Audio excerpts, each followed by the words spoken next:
Hey guys, hindi naman naging mahirap ang pagpunta dito. Sa immigration, wala namang ibang tinanong. Tinignan lang yung passport, tinatakan, tapos wala na. Tapos, paglabas natin ng airport, pili ng MTR, 70 yung MTR card papuntang Colon. One ride lang. Mas makakamura kapag group. Pagka isa lang, 115 HK dollar.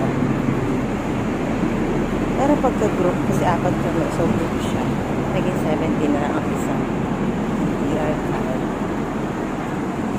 Then, nilakad na lang kami papunta ng hotel, Ibis Hotel. Hindi Ibis Hotel ba?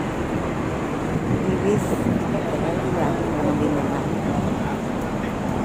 Then, ngayon, pupunta sana kami ng financial center, kaya lang, sarado na yung office, kaya gala na lang.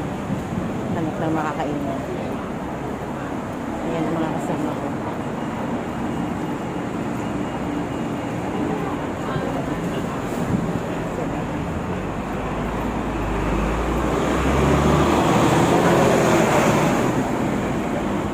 Then bukas, mag-ocean park sila. Sasama ako, mag-arap pa.